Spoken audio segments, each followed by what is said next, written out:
Ready? So, Jules, So Diane, what's happening this season? there's lots of new things happening. This season what I've wanted to do with the collection, it's called Il Futuro, but 2, sort of like The Godfather, part 2. But basically what I wanted to do was sort of give the collection new additions and to change the way people can perceive it just as fine jewelry, but also adding in new details like black diamonds, like I can show you here. This is my most popular selling silhouette right now. This is my knuckle ring. It's intended to go over and under your knuckle with some 4-prong settings and black diamonds. And then what we do with this silhouette is we stack a smaller version on top. And in French I call this le grimpeur, which means the climber, because to me it looks like there's an otherworldly animal climbing up the back of your finger. How comfortable is it? It's super comfortable, and it's just like the handlet. The design theory is based on focusing on a different part of your body, so it's not, of course it's your finger, but it's actually focusing on your joints and your finger. And so by making the piece intersect in only one place, in the back, it means that your body is allowed to move in between. So it's actually super, super comfortable. And I wear these every day, just as I do this. This is like what I go to sleep in. So it's so weird, because as a jeweler, you get so comfortable with what you're wearing.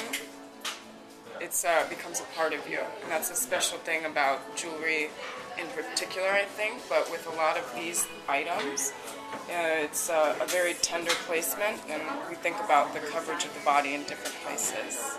So then I also have done different versions of this series. So here is a little chain. You can see that here also. Voila. So this is matte gold, high shine silver. And then I also have a matte white gold. And this is a new silhouette as well. Because the collection is called Il Futuro. It's a statement about how my archival collections have served as basic silhouettes to continue to build the collection as a total. So I introduced new colorways like matte white gold and matte yellow gold to sort of make the impression of a future color. So it's not just about high shine, which would be the normal representation of gold and silver, but it's about changing the way people perceive the jewelry, and especially the fine fashion jewelry. And so I also created a new piece this season with another jewelry designer who, like me, anticipates in the jewelry movement, paying attention to different parts of the body, and her name is Viva Harslav, and basically taking the position of the handlet and interpreting it a bit differently. So it's implementing the ring and the bracelet, but this is called a hand brace. So you put it on. David Cronenberg. And then here in the back, you connect. And it's actually moldable. A lot of my work can move, and that is a special part of the design because jewelry can move. It's just like your personality. You can change. You can embrace change. So what I'm doing here is trying to influence people to understand the basic building blocks of jewelry.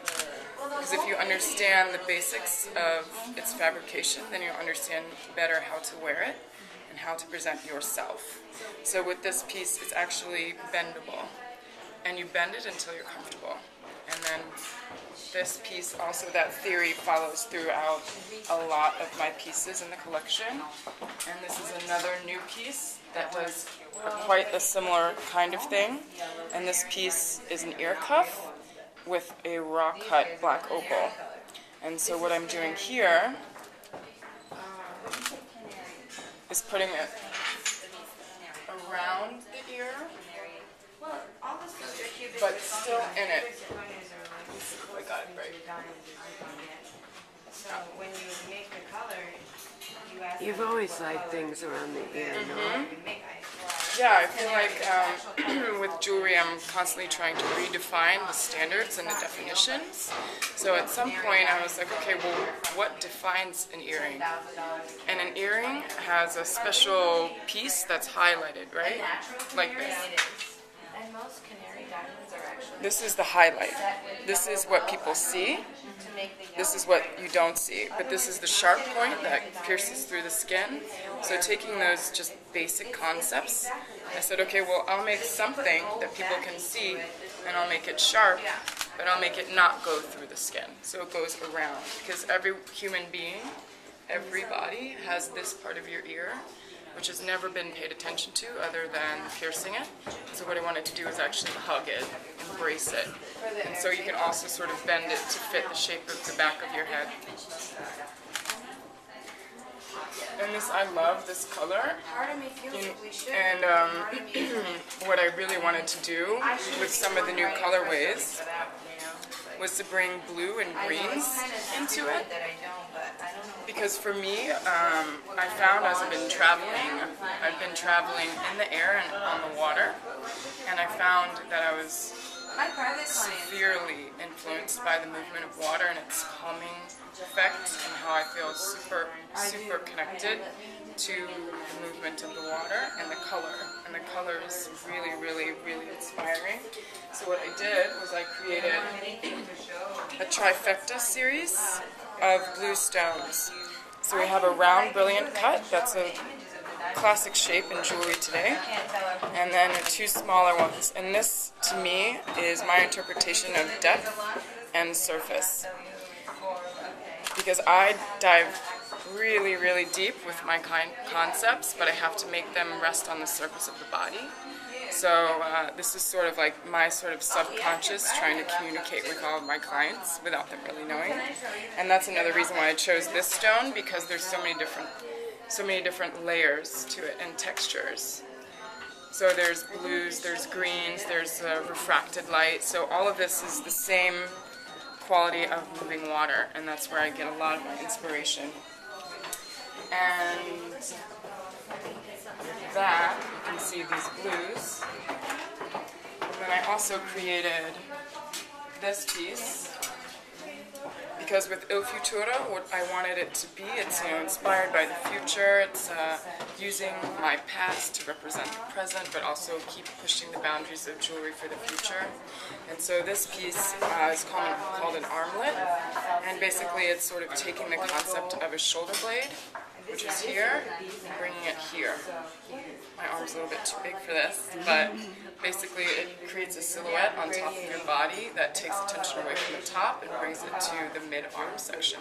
Sort of like those classic Egyptian coiled snake armbands, but this one's really out there and forward-thinking. I can pull it up on my laptop. And then also with the chains from earlier, I also put it on this guy, so even this could be on yours, Miss Diane. But this sort of starts to tell a more dainty story. So I'm using different influences here. So it's about suspension, it's about being feminine and being more dainty with objects that I've already created. So you see there's this sort of special lightness that I've added this season, but also the new colorways and sort of bringing the depth of underwater to the surface of our body. Are you a Pisces? No, When's your birthday? Scorpio. I'm a Capricorn. What does that mean? Kept good in business. Oh. Very nice. That's good to even look forward to, right? We manifest our futures here. Yeah. So, yeah, these are some of the new additions to the collection. And what's going on here? Where are we looking? Here? Here, Turned to gold. yeah. So here is my rock collection, because as I journey through life and design pieces, I gather information from my own experiences. And I was in Berlin running around and found these beautiful pieces of rock. So this is actually pyrite that I found in nature. And what I wanted to say about this rock collection is that nature's imperfections are perfect. So by highlighting the flaws and the inclusions in all of these stones, it actually brings to light the real true beauty of the objects. And so you can see here that this is a piece of pyrite from Madagascar. You can see its flaw. And then the new interpretation of this shape for the new collection is Il Futuro. For the Il Futuro collection, it's super sharp, it's super basic. And the thought here is that it's not exactly smooth, but it's not exactly sharp. And basically, what you wear on the outside of your ear will never be touched by anything. So it's, we could put something super, super sharp there and it won't interrupt with your daily wear.